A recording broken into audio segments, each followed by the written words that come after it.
One act of kindness changed everything. A heart-touching story about two broken dreams becoming whole. Sometimes the dream we carry is the one we were born to give someone else. Two boys. One couldn't walk. One wanted to fly. But that day, both of them soared. This is not just a story about friendship. It's about how healing begins when we lift each other. At the edge of a quiet little town, nestled between the hills and the sea, stood a weathered orphanage. Inside, among dozens of forgotten faces, lived a boy with no name that the world remembered, but with a heart full of dreams. Though he had no family, no place to call home, he held tightly to a single wish. He wanted to fly. Every day he would slip away from the noise and sit beneath the open sky. There he watched birds carve gentle arcs through the clouds, soaring with effortless grace. He'd close his eyes, stretch out his arms like wings, and whisper to the wind, "Why not me? Why can't I fly too?" He had never seen an airplane, never been inside one. His world was small, but his longing was infinite. Sometimes he thought maybe he was broken, maybe dreams like his were only meant for those who were whole. Not far away, in a cozy home filled with warmth and care, another boy sat at a window. He had loving parents, a safe bed, a name spoken gently at night, but his legs had never known freedom. Born with a condition that bound him to a wheelchair, he could only watch as other children ran past, free and full of life. He smiled at them through the glass, but inside, something ached. "I wish I could run," he thought. Just once into my father's arms." Two boys, two hearts, two silent battles. One felt the sky was unreachable. The other felt the earth itself wouldn't let him move. Both felt left behind by the world. One day, the orphan wandered farther than usual. The sea called to him with its endless waves and boundless horizon. There, under the golden sun, he found a small boy sitting by the shore, his wheelchair parked nearby. But the boy wasn't sad. He was using his hands to build tiny birds and houses out of wet sand. Curious, the orphan approached. "What are you making?" he asked.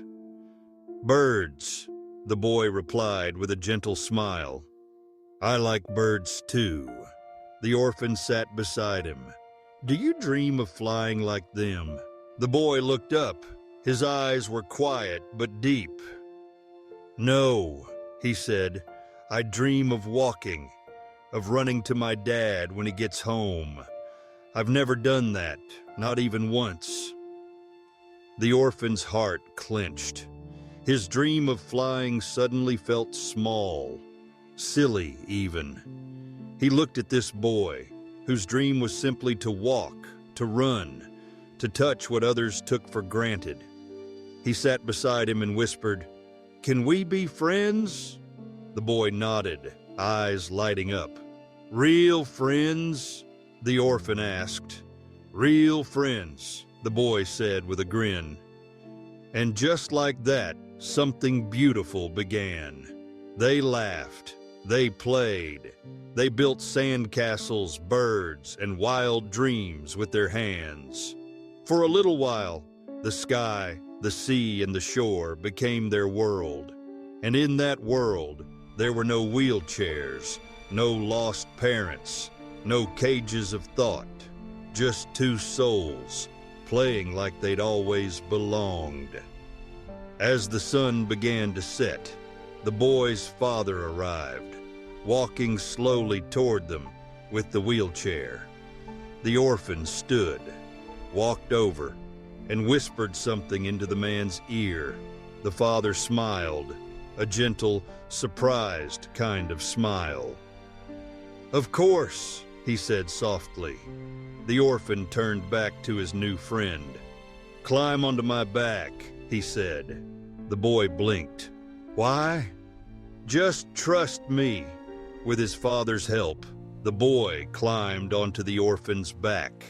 The older boy steadied himself, then began to run. His bare feet kicked up the sand. The sea wind rushed past. Their laughter rang out like music across the beach. And the boy on his back stretched his arms wide like wings, closed his eyes, and shouted with all the joy in his soul, "Dad, I'm flying! I'm flying!" From a distance, his father stood frozen, tears silently falling down his cheeks. That day, the boy who couldn't walk flew, and the boy who wanted to fly became the wings. Two broken dreams, one powerful moment, and for the first time, both boys were whole. Moral of the story: everyone carries a dream.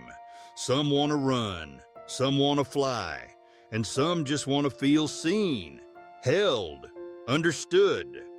But life isn't always about chasing your own dream first. Sometimes the greatest joy comes from being the reason someone else doesn't give up, from lifting someone else, and realizing that in doing so, you've lifted yourself too. Because you don't need wings to fly. You just need a heart brave enough to carry someone else's hope. If this story moved you, take a deep breath and think of someone who might need your kindness today. And if you believe in the quiet power of human connection, subscribe to Whispers Within, where every story is a gentle reminder that the heart always knows the way home.